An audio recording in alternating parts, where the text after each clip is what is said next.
Green World Publications. नमस्कार बच्चों, स्वागत है आप सभी का green world publication YouTube channel पर। मैं तस्लीमा मंसूरी। आज हम बिल्कुल अपने आखिरी चैप्टर पर हैं और आखिरी पड़ाव है हमारा। और आज 19 तारीख हो गया है। बस 2 ही दिन आपके एग्ज़ाम में बचे हुए हैं। बिल्कुल अच्छे से तैयारी करिए और आशा करती हूँ कि बहुत अच्छे होंगे, सेहत बिल्कुल अच्छा होगा, मेंटली बिल्कुल स्ट्रांग होंगे और तैयारी बहुत अच्छे से चल रही होगी बच्चों, है ना। तो लास्ट का जो लेक्चर था बच्चों, जिसमें हमने सप्लीमेंट्री का देखा था कि सप्लीमेंट्री में आपके जो चैप्टर्स हैं, जैसे कि उसमें क्या था चैप्टर का नाम, on the face of hit, memories और टू मेमोरीज, और ये जो आपके चैप्टर्स है द थर्ड व्हील वाले जो चैप्टर्स है, इनके सारे के सारे हमने शॉर्ट क्वेश्चन देख लिया था कि किस तरह से 2024 में कौन कौन सा क्वेश्चन, किस टाइप का सवाल जो है वो शॉर्ट क्वेश्चन के फॉर्मेट में पूछा था। सेम चैप्टर से आपका लॉन्ग फॉर्मेट में भी क्वेश्चन पूछा जाता है। तो आज जो है, आज हम लॉन्ग फॉर्म ऑफ क्वेश्चन देखेंगे। सप्लीमेंट्री का ही है, प्रोज हो गया है और प्लेलिस्ट बना के रख दिया गया है। यूट्यूब पे जाइए आप, सब चैनल के प्लेलिस्ट में जाइए। इसमें आपको लगभग 13 वीडियो मिलेगा। आज का मिला करके 13 वीडियो होगा। 1-1 घंटे का है, 1.5 की स्पीड पर फटाफट से सारे के सारे जो लेक्चर्स हैं उसको देख डालिए। आई एम श्योर आपको 50% फ़ायदा यहाँ से हो जाएगा। आपको ये पता चल जाएगा कि क्वेश्चन को कैसे टैकल करना है, और बहुत सारे कॉन्सेप्ट्स ऐसे हैं जो आप कहीं ना कहीं कंफ्यूज होते रहे होंगे, वो भी क्लियर हो जाएगा। तो ज़रूर देखिए और अपने दोस्तों के साथ भी शेयर कर लीजिए। क्या पता 2 दिन में ऐसा हो जाए कि तुम्हारे 10 से 15 क्वेश्चन इधर से आ जाएं, और जो आपने फर्दर तैयारी की हुई है, क्योंकि ये सिर्फ 1 साल का प्रीवियस ईयर है। 1 साल के प्रीवियस ईयर से मैं नहीं कहूँगी कि 60% क्वेश्चन आ जाएगा। 5 साल 6 साल का प्रीवियस ईयर करना पड़ेगा, तब जा करके सॉल्व होगा। तो वो भी कराया गया है और वो पहले से कर लेना होगा। 2 दिनों में अब क्या करना है, बस रिकैप करना है, ठीक है। चलो क्वेश्चन देखते हैं। थर्ड व्हील से है बच्चों चैप्टर हमारा। जो थर्ड व्हील है उससे है, क्या क्वेश्चन पूछा है, why was the third level a medium of escape for Charlie. तो चार्ली के लिए ये जो थर्ड लेवल मीडियम था, ये मतलब एस्केप का मतलब होता है कि किसी चीज़ से मतलब निकलना, या कह सकते हो कि बच कर करके निकलना किसी चीज़ से। कोई चीज़ आपको अच्छी नहीं लग रही है, कुछ आप कहीं फंसे हुए हैं, तो वहाँ से बच करके निकलना, भागना, बेसिकली ऐसे समझ लो। तो पूछ रहा है कि ये जो थर्ड लेवल है, चार्ली ने, स्टोरी हमने जाना था, चार्ली ने अपने दिमाग में ही एक नई दुनिया बसा के रखी थी पूरी की पूरी, की ऐसा सबवे है और यहाँ से मैं जाता हूँ, वहाँ पे ओल्ड करेंसी लगती है, तो वो अपने बैंक पर जाता है और ओल्ड करेंसी लेता है, अपने डॉक्टर साइकियाट्रिस्ट से बात करता है, और फिर वो डॉक्टर एक टाइम पर एग्जिस्ट नहीं करता है, वगैरह वगैरह, ये सब कुछ था। तो थर्ड लेवल मीडियम चार्ली के लिए क्यों एग्जिस्ट करता था, या फिर उससे बचने का रास्ता एक यही क्यों था, ये पूछ रहा है आपसे, ठीक है। तो चलिए देखते हैं क्या है। I think the third level was a medium of escape for Charlie. He had a strange daydream wish to escape from his present worries. He wanted to escape into the past. He believed that in old days life was peaceful. ठीक है ना? People in his grandfather's time, especially in small towns, lived a carefree life. All those charms were lost. यहाँ पे लिख सकते हो, all those charms were lost now. The present day world is full of worries, wars, tensions, and haste. Charlie was always lost in his own thoughts. He was unaware of his surroundings. One day he found himself in the lobby of the Roosevelt Hotel, and another time he came up in an office building. Another day he reached the third level. तो यहाँ पर क्या पूछा जा रहा है कि Charlie के लिए थर्ड लेवल ही एक रास्ता क्यों था, या फिर थर्ड लेवल वाला मीडियम ही एक रास्ता क्यों था। तो सबसे पहले हम क्या करेंगे बच्चों, यहाँ पर हम अपने, देखो, आंसर, इफेक्टिव आंसर लिखने का, कि एग्जामिनर का बिल्कुल ध्यान तुरंत चला जाए, तो आपको क्या करना है, जो आपका क्वेश्चन पूछ रहा है, आपने स्टार्टिंग के लाइन में पहले उसी कंसर्न के बारे में बताओ, यानी कि उस सवाल को ही पॉइंट आउट करो, हाईलाइट करो। तो हमारा आंसर इस तरह से होगा बच्चों। यहाँ पे लिखा है ना कि चार्ली, इस आंसर को पढ़ करके क्या पता चल रहा है, चलो हिंदी एक बार ट्रांसलेट कर देती हूँ, कि थर्ड लेवल, चार्ली के लिए थर्ड लेवल मीडियम ही एक रास्ता था एस्केप करने का, भागने का। वो हमेशा डे ड्रीमिंग में रहता था, हमेशा अपने दिमाग में ख्याल बनाता रहता था क्योंकि जो उसकी जो प्रेजेंट सिचुएशन थी, प्रेजेंट लाइफ था उसका, उससे वो खुश नहीं था। He wanted to escape into the past, हमेशा अपने पुराने लाइफ में जाता था जहां पर उसको समझ आता था कि पुरानी जिंदगी में शांति थी, पुरानी जिंदगी में इतना भाग दौड़ नहीं था, इतना केओस नहीं था आसपास, तो उन चीज़ों को वो पसंद करता था। He believed that in old days life was peaceful. People in his grandfather's time, especially small towns, छोटे शहरों में जो लोग उसके दादा के समय में रहते थे, टेंशन फ्री हुआ करते थे, बहुत ज़्यादा समस्याओं में नहीं उलझा करते थे, पैसा कहाँ से आएगा, लाइफ कहाँ से मैनेज होगा, वगैरह वगैरह। All those charms were lost. उसके हिसाब से अब का जो जीवन है उसमें खुशियाँ नहीं हैं, वो चार्म्स अभी खत्म हो चुका है। The present day world is full of worries, चिंता है बहुत ज़्यादा, युद्ध हो रहे हैं, तनाव है, बहुत भागा दौड़ है। Charlie was always lost in his own thought, हमेशा अपने ख्यालों में खोया रहता था। उसके असल जिंदगी में क्या हो रहा है उसको नहीं पता होता था। ठीक है, तो इसको पढ़ करके हमको क्या समझ आ रहा है कि चार्ली जो है अपनी लाइफ से खुश नहीं है। इसी वजह से अपने दुखों से भागने के लिए, अपनी समस्याओं से भागने के लिए वो हमेशा अपने दिमाग में उसने एक नया वर्ल्ड क्रिएट कर लिया था जिसमें वो बहुत खुश है, जिसमें वो जिस रास्ते से जाना चाहता है वहाँ जा रहा है, जैसे रहना चाहता है वहाँ रह रहा है।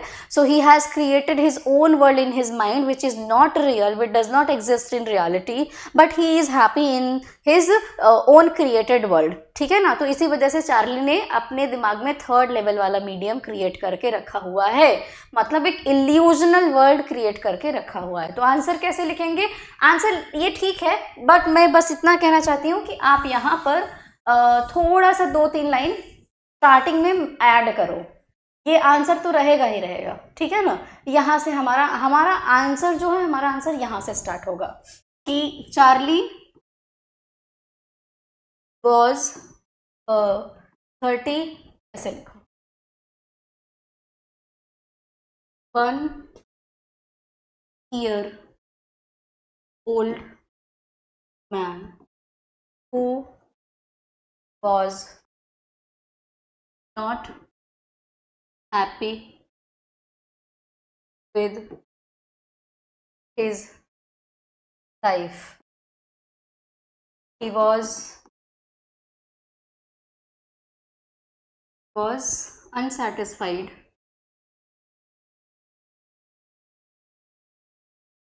unsatisfied and wanted a peaceful life. Therefore, this one, he thought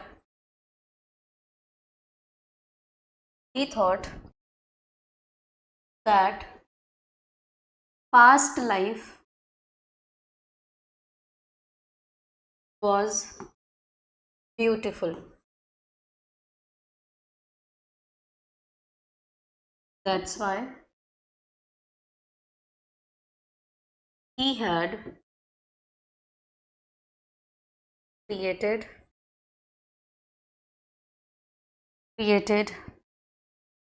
his own world in his mind,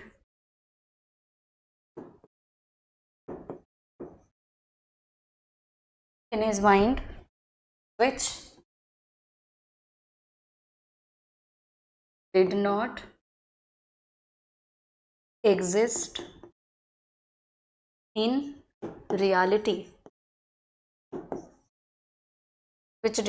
exist in reality, but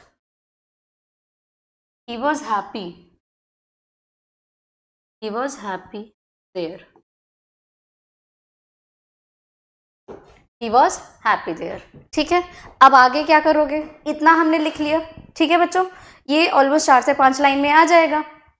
हमने यहाँ पे ये बता दिया, जो हमारा सवाल पूछ रहा है कि third level was the only medium to escape for Charlie, क्यों वो रियलिटी से भाग रहा था, क्यों जो असल चैलेंजेस है उनको फेस करने से भाग रहा था, क्योंकि उसको लगता था पास्ट लाइफ बहुत ज़्यादा अच्छी है, प्रेजेंट में वो खुशी नहीं है, तो उसने अपने दिमाग में पूरा एक दुनिया ही बना रखी हुई है। अब क्या करोगे? अब यहाँ से तो यहाँ पे अब ये एक एक चीज लिख लेना, जस्ट 1 सेकेंड। यहाँ पे आप लिखिएगा therefore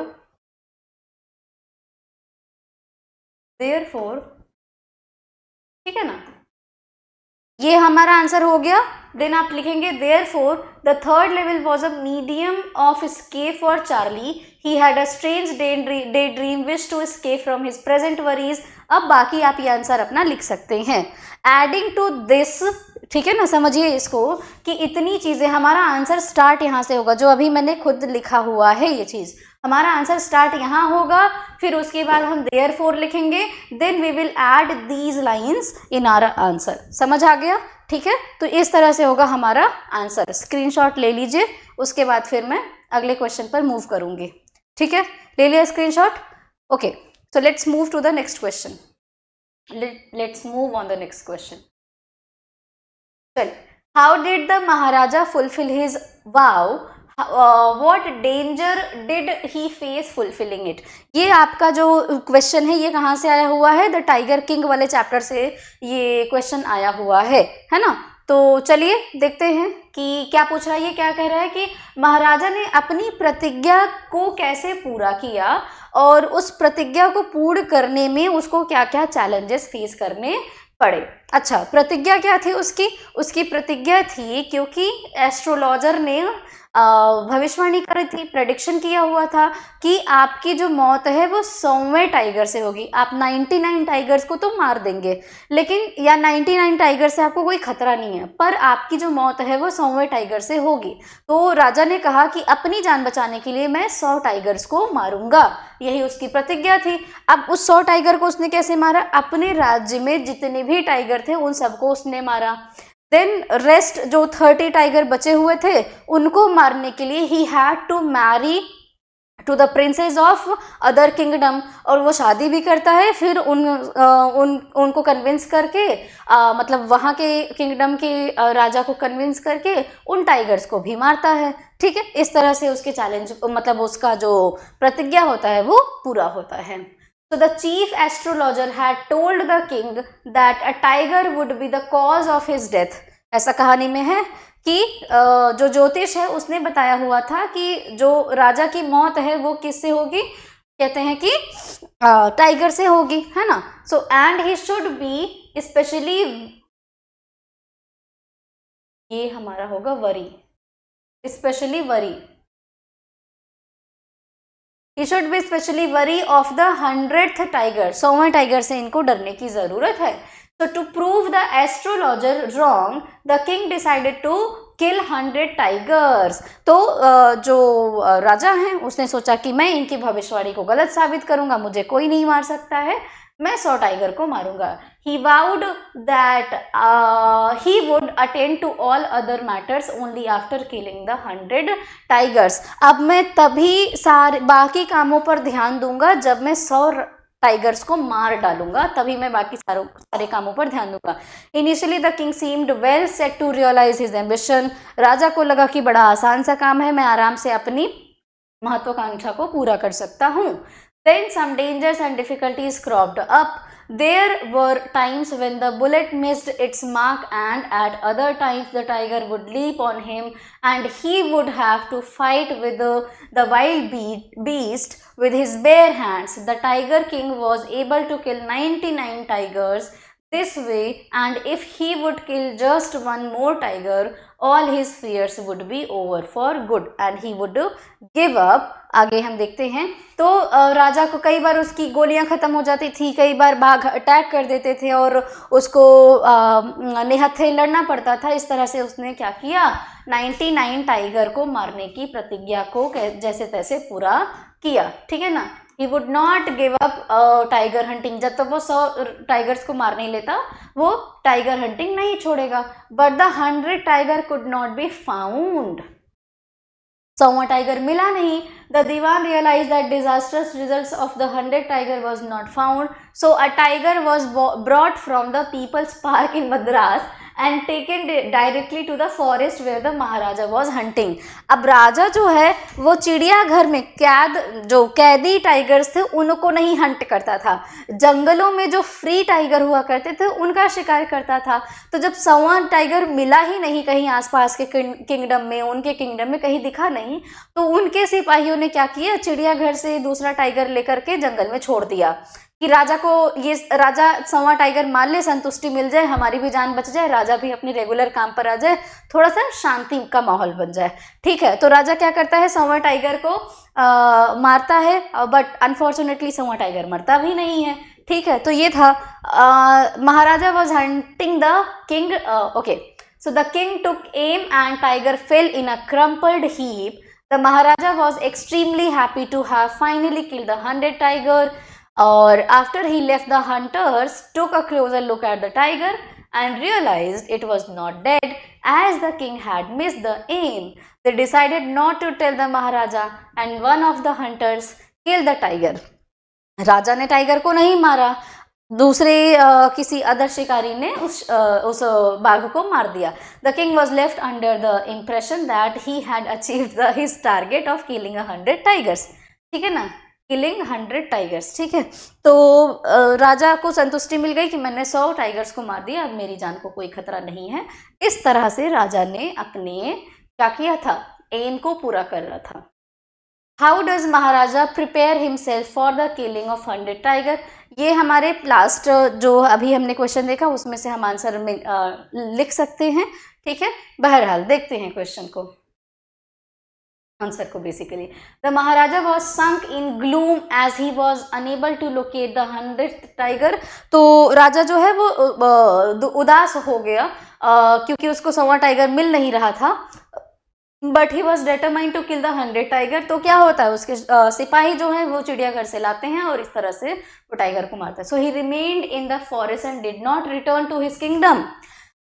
जब तक वो 100वें टाइगर को नहीं मारा वो अपने राज्य में वापस ही नहीं आ रहा था। After a few days he saw an old tiger. क्या हुआ था इसके पीछे, सिपाही चिड़ियाघर से एक बूढ़े से टाइगर को लेकर के आते हैं, जंगल में छोड़ देते हैं। He shot at the tiger and it fell down. The Maharaja took it to be dead and left for his capital. Later on, the hunters found out that the tiger was not dead. It had just got fainted because of fear. The Maharaja's बाघ भी bullet के डर से बेहोश हो रहा है। The Maharaja's bullet had missed its mark. Now one of the hunters shot the tiger and this time the tiger was killed. इस तरह से 100वें टाइगर को राजा नहीं, कौन मारता है, शिकारी मारते हैं। What is there on Antarctica? ये क्या है बच्चों? चैप्टर का नाम क्या था? धरती के बिल्कुल किनारे छोर पर, ऐसा ही कुछ था ना, अंग्रेजी में नाम नहीं याद आ रहा है। What is there on Antarctica? How is sometimes silence interrupted there? तो अंटार्कटिका में क्या है और किस तरह से अंटार्कटिका में भी कभी कभी शांति भंग हो जाती है, आपको बताना है भाई। क्यों भंग हो जाता है? एवलांचेस होते हैं वहाँ पे, है ना, और बिकॉज ऑफ जो हमारा प्लेट टेक्टोनिक्स में मूवमेंट होता है तो एवलांचेस होते हैं, बर्फ वगैरह टुकड़े टुकड़े गिरते हैं, तो फिर वहाँ की शांति भी भंग होती है। It was a huge expanse of white, devoid of any indication of human habitation, such as trees, billboards, buildings. Thus one could lose all earthly sense of perspective and time. तो जब वो गई, उनका नाम क्या था? तिशानी, हाँ, तिशानी करके, हाँ। तो वो जाती हैं और अंटार्कटिका में जब देखती हैं तो बिल्कुल सफ़ेद सा पूरा बड़ा सा लैंड रहता है, ना कोई इंसान की जाति रहती है, ना किसी प्रकार के बड़े बड़े पेड़ रहते हैं, ना ही कोई बोट टंगा रहता है, ना ही कोई गलियां होती हैं, बिल्कुल सफ़ेद सा बड़ा सा लैंड होता है ना। तो वहाँ पे ह्यूमन इनहैबिटेशन का कोई भी साक्ष्य दिखाई नहीं देता है। The size of things varied from the minute to the colossal, है ना, minute, not minute, minute to the colossal. तो जो चीज़ें हैं वो हमें बिल्कुल छोटी से बहुत मैसिव, बहुत बड़ी दिखती हैं। ठीक है, among the tiniest were the midges and mites and the huge included the blue whales. तो बहुत छोटे छोटे क्रीचर्स दिखे वहाँ पर, माइट्स दिखे थे और बहुत बड़े बड़े भी क्रीचर्स दिखे थे, ब्लू व्हेल तक के जानवर मतलब जंतु वहां पर दिखे थे। And icebergs as big as countries, बर्फ के जो टुकड़े होते थे, यानी कि बर्फ का जो बड़ा सा एक टुकड़ा होता है वो इतने बड़े होते थे जैसे एक देश के बराबर इतने बड़े बड़े बर्फ के टुकड़े होते थे। The day seems to never end because the sun never set in summer, and the omnipresent calm was interrupted only by the infrequent avalanches or splitting ice sheets that sanctified the place. ठीक है, तो अब Antarctica और Arctic region में क्या होता है बच्चों, वहां पर सन जो है वो ऐसे उस सन की रेज ऐसे टिल्टेड पड़ती है, ठीक है ना, झुकी हुई पड़ती है, थोड़ी बहुत पड़ती है। और आर्कटिक और अंटार्कटिका रीजन में क्या होता है, 6 महीने तक लगातार दिन रहता है और 6 महीने तक लगातार रात रहती है। तो इसी वजह से जब वो जिस टाइम पर वो प्रेजेंट थी समर सीजन में, अंटार्कटिका क्या है, सदर्न समर कब होता है, सदर्न हेमिस्फीयर में दिसंबर जनवरी के आसपास में समर सीजन रहता है, ठीक है। तो उस टाइम पर दिन का मौसम पूरा रहता है। तो उन्होंने कहा कि लगातार दिन का मौसम बना रहा, सूरज कभी भी अस्त नहीं हुआ फॉर द लास्ट 6 months, ठीक है। और यहाँ की भी जहाँ पे हमेशा शांति रहती है वो भी कभी कभी भंग हो जाती है बिकॉज ऑफ एवलांचेस, क्योंकि बर्फ के टुकड़े गिरते हैं। The place also held a fascination that forced one to think about earth's geological history. तो ये इतना इंटरेस्टिंग, इतना फैसिनेटिंग प्लेस है कि इंसान को ये सोचने पर मजबूर कर दे कि अर्थ का इतिहास आखिर क्या रहा है। Okay.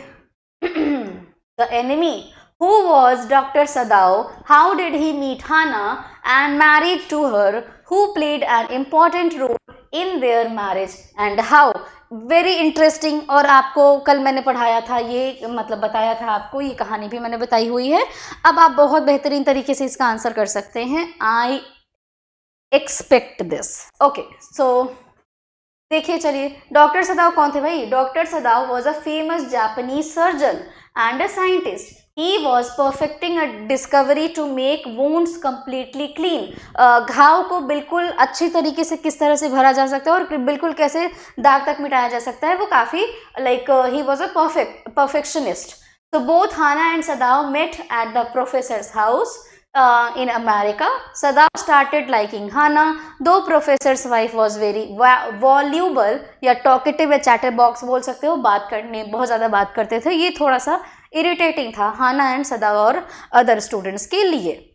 They were kind people and Sadao started living there। लेकिन उनका बिहेवियर बहुत अच्छा था, बहुत काइंड लोग थे, इस वजह से स्टूडेंट्स उनके घर पे रह जाते थे। Sadao told his father about his love for Hannah. His father first confirmed that she was pure Japanese race. Then they were married. Thus we can say that American professor and his wife proved instrumental in bringing Sadao and Hannah together। Yes, अब वहाँ पर क्योंकि ये लोग कहाँ पे मिले थे, प्रोफेसर्स के घर पे मिले थे, तो इन्हीं लोगों ने हेल्प करी होगी कि तुम दोनों एक दूसरे को बहुत अच्छे से जान लो और वगैरह वगैरह। And if you think you both are good for each other, you can be partners for life. Okay, तो इस तरह से ये क्या होते हैं, सदाओ और हाना एक दूसरे से प्रोफेसर के घर पे अमेरिका में मिलते हैं। सदाओ अपने पापा से बताते हैं कि मेरी ये कहानी है और मैं इस लड़की से शादी करना चाहता हूँ। सदाओ के पापा कहते हैं कि देख लो, वो जापान की लड़की है, जापानीज ब्रीड है, यानी जापान के रेस की है, एथनिसिटी उसकी जापान की है, तो तुम शादी कर लो, मुझे कोई आपत्ति नहीं है, लेकिन वो अमेरिका की नहीं होनी चाहिए क्योंकि अमेरिका और जापान दुश्मन है। ठीक है, तो इस तरह से हाना और सदाओ की प्रेम कहानी पूरी हो जाती है। चलिए, क्या कह रहा है ये, give a character sketch of Hana on the basis of the lesson the enemy. अब कैरेक्टर स्केच का मतलब होता है बच्चों, हमें मतलब किसी पर्सन की पर्सनालिटी बतानी होती है, ठीक है, कि उसका स्वभाव कैसा है, कौन है, क्या है, कहाँ रहती है, ये बताना है हमको। ठीक है, so Hana is the wife of doctor Sadao. Mostly women are known as wife, sister and all. Okay, so Hannah is the wife of Dr. Sadao, the hero of the story. So Dr. Sadao कौन है, hero है इस कहानी के, ठीक है ना, और उस हीरो की पत्नी कौन है, हाना है।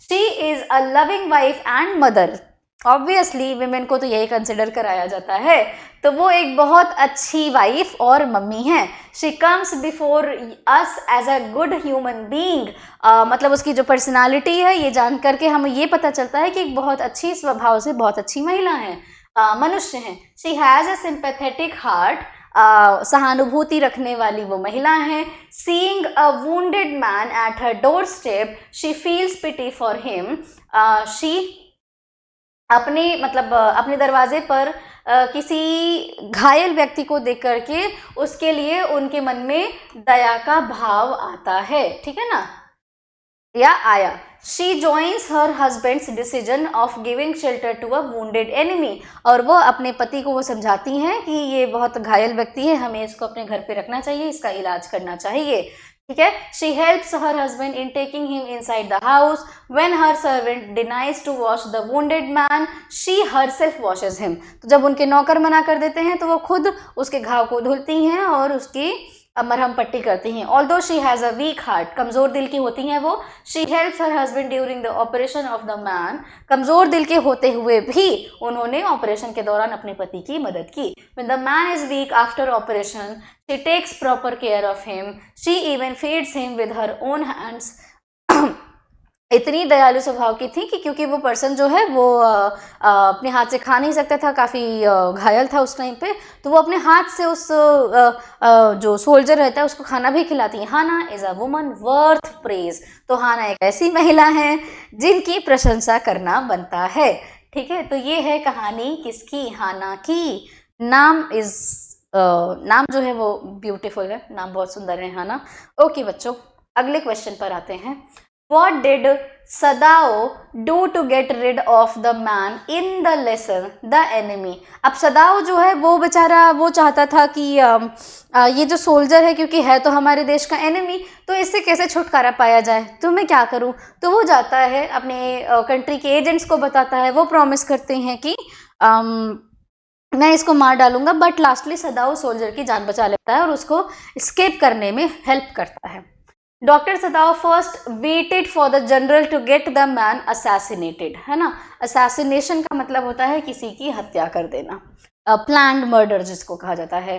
But when that did not happen for 3 days, लेकिन जब ऐसा 3 दिनों तक नहीं हुआ, he gave the man a boat with provisions and helped him escape to a nearby island, तो उसको एक बोट देते हैं, कपड़े देते हैं, वेशभूषा बदलने का प्लान बताते हैं और कहते हैं कि तुम आसपास के आइलैंड में चले जाओ, जापान में तुम सेफ नहीं रहोगे। He instructed him to wait for a Korean fishing boat which would safely take him far from there, और वो कहते हैं कि तुम किस साउथ कोरियन की फिशिंग बोट का इंतजार करते रहना जहां से तुम आसानी से अपने कंट्री में चले जा सकते हो, ठीक है। आप क्योंकि ये लॉन्ग फॉर्म में पूछा गया है तो ये इतना छोटा सा आंसर काफ़ी नहीं है, आप और चीज़ें जोड़ करके किस तरह से वो क्या क्या कहता है, कैसे कैसे हेल्प करता है, आप उसको थोड़ा सा बड़ा कर सकते हैं अपने आंसर को। Next question, What impression do you form of Dr. Sadao both as a doctor and a human being on the basis of the story The Enemy? तो बिल्कुल हम एक कहानी तो बना मतलब एक कैरेक्टर स्केच अब डॉक्टर सदाओ का पूछा हुआ है, तो as a human being doctor Sadao is a good human being, as a doctor he fulfilled his duty, even he treated the enemy soldier the enemy of his country. तो इस तरह से हम क्या कर सकते हैं, बता सकते हैं कि as a human being and as a doctor, doctor Sadao was a dignified man and a good human being, ठीक है। कहानियां बता सकते हो। After doctor Sadao brought the wounded American, तो क्या किया उसने, soldier home, his mind was formed by the conflict between his sense of patriotism and loyalty to his country and his loyalty to his profession as a doctor as well. He was faced with a severe dilemma as to whether he should rule the white man or not. हाँ, treat the white man, बच्चों यहाँ पे treat होगा, treat, he should treat the white man or not. Dilemma में रहता है वो जो डॉक्टर रहता है सदाव। डिलेमा का मतलब क्या होता है? असमंजस, धर्म संकट में फंसना कि ये करना सही है या नहीं सही है। No okay, with the war giving on an American was his enemy and it was his duty to hand him over to the authorities. क्योंकि वो हमारे देश का दुश्मन है तो ये मेरी ड्यूटी बनती है कि मैं इसको अथॉरिटीज को सौंप दूं और जो भी करना होगा वो करेंगे, ठीक है। But being a doctor it was his duty to treat the wounded man first, ठीक है। तो वो अपनी पहली ड्यूटी फुलफिल करता है। But the man was badly wounded and required immediate medical attention. Sadao had been trained not to let a man die if he could help him. It was his moral and ethical duty as a doctor to attend an ill or wounded person, irrespective of his nationality. Finally, his duty as a doctor compelled him to help the enemy. Compelled का मतलब क्या होता है? मजबूर करना किसी चीज के लिए, यानी कि फोर्स करना कि ये आपको करना चाहिए, यहाँ पे पॉजिटिव सेंस में। Dr. Sadav valued human life above everything else and his wife Hannah also supported his decision. तो यहाँ से हमको क्या पता चलता है? So we can have an idea from this that Dr. Sadav was a good human being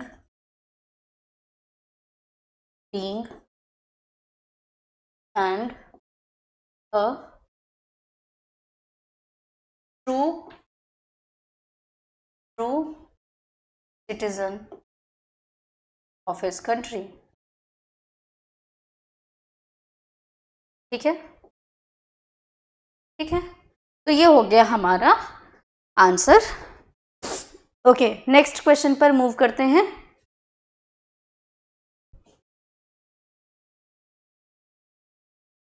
okay, Derry towards Mr. Lamb, on the face of it. I love this story. So what is that draws Derry towards Mr. Lamb in spite of himself? अच्छा, तो ऐसा क्या हुआ dairy और Mr Lam के बीच में कि dairy जो है वो मिस्टर लैम की तरफ मतलब उनके बगीचे में उनसे मिलने के लिए वापस आया, अट्रैक्ट हुआ, बेसिकली ये पूछ रहा है। Dairy has an acid burn face, he hates people staring at him and therefore avoids their company. He suffers from a kind of inferiority complex. Yes, ऐसा वो नेचुरली ऐसा नहीं था, हमारे जो सोसाइटी है वो हमें ऐसा सोचने पर मजबूर कर देती है।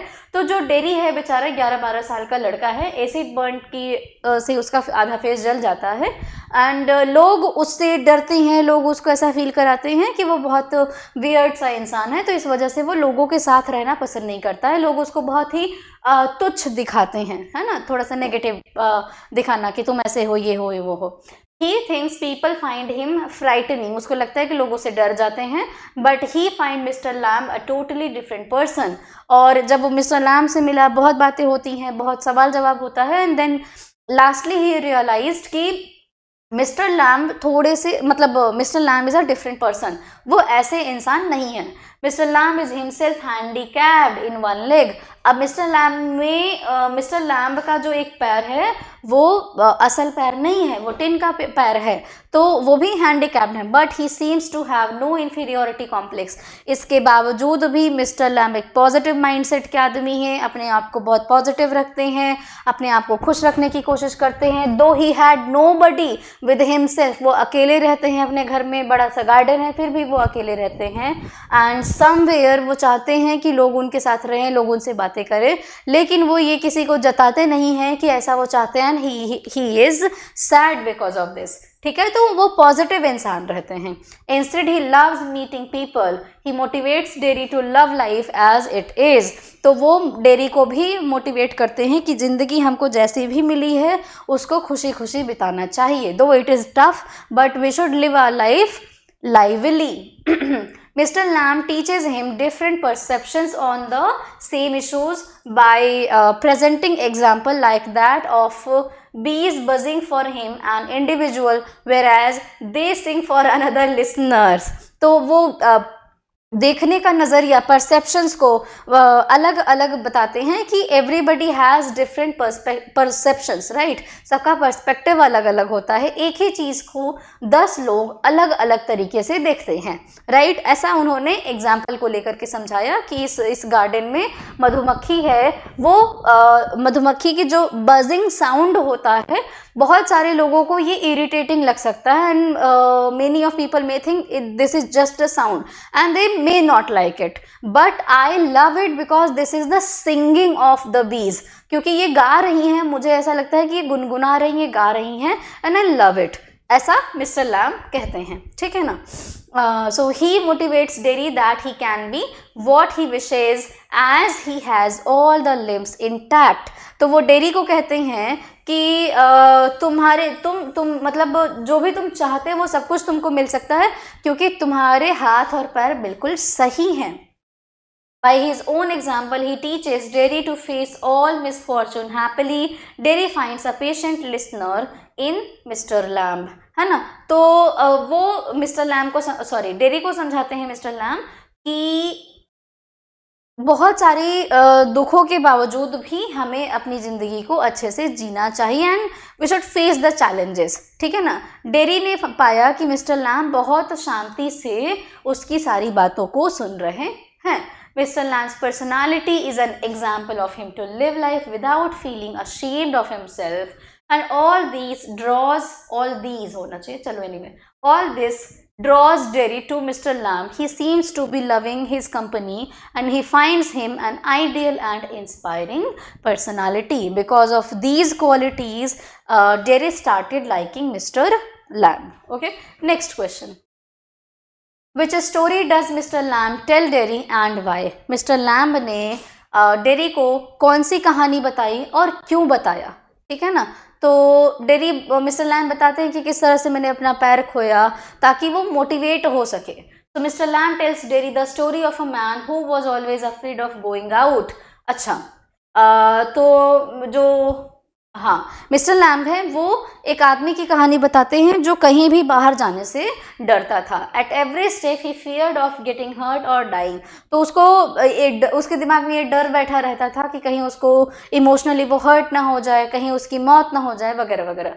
अ बस माइट रन ओवर हिम और a man might breathe deadly germs onto him or a donkey might kick him to death or lightning might strike him down or he might love a girl and the girl would leave him, ठीक है।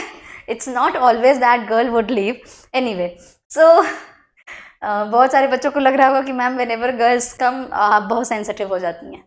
anyway, so it just that nothing is one sided, okay. क्या कह रहा है ये, तो जो आदमी है उसको हमेशा ये डर बना रहता है कि कहीं उसका बस से एक्सीडेंट ना हो जाए, कहीं कोई लड़की उसको छोड़ करके ना चली जाए, कहीं क्या कहते हैं कि गधा उसको किक ना कर दे, उसका पैर वैर ना क्या कहते हैं कि टूट जाए, उसको डर रहता है कि कहीं उस पर बिजली ना गिर जाए और उसकी मौत ना हो जाए, तो कहीं वो इन्फेक्टेड ना हो जाए, उसकी मौत ना हो जाए, उसको इतना डर रहता है। और इस डर की वजह से वो कहीं भी नहीं जाता है अपने घर को छोड़ करके। पर उसने क्या खोया, उसने ये सारा एक्साइटमेंट, सारे चैलेंजेस, सारी प्रॉब्लम्स या जो अच्छी चीज़ें वो फेस कर सकता था, वो सब कुछ खोता चला गया। So he locked himself in his room and stayed in his bed. There a picture fell off the wall onto his head and killed him. अपने बेड पर वो क्या किया, अपने आप को उसने रूम में लॉक कर लिया और बेड पर सो गया और अचानक से उसके वॉल पर एक फ़ोटो लगी हुई थी, वो गिरता है उसके सिर पर और उसकी मौत हो जाती है। तो क्या मौत से कोई बच पाया? नहीं बच पाया। जब नहीं बच पा रहे हो तो जी लो, जी करके अच्छे से अपना बढ़िया से जो भी आपके डिज़ायर्स हैं वो फुलफिल कर लो, ठीक है। Next, he tell this story to Derry to teach him that staying alone cannot solve any problem. he wants him to meet people and talk to them. and इसके अलावा भी ये है कि डेरी को वो ये सिखाना चाहते थे कि तुम लोगों से मिले, तुम अब सबसे पहले before expecting that others should accept us, we should accept ourselves, ठीक है, with all the flaws, all the virtues we have. Okay, चलो next question. What had the author Bama not heard when she was studying in the 3rd class? तो author बामा जो हैं, इन्होंने इससे पहले क्या नहीं सुना था जब वो 3rd क्लास में पढ़ती थी. The lesson memories of childhood, Bama a Tamil Dalit narrates her experience in the 3rd standard. She was not heard of the evil of untouchability, but she had experienced humiliation and embarrassment in her surroundings. The excerpt shows how low caste individuals are viewed as untouchables due to caste prejudice. तो बामा जो थी, जब वो 3 साल की 3rd class में थी, तो इससे पहले उन्होंने अनटचेबिलिटी एक अभिशाप है और there is a discrimination on the basis of caste, ये सारी चीज़ों के बारे में वो अवेयर नहीं थी.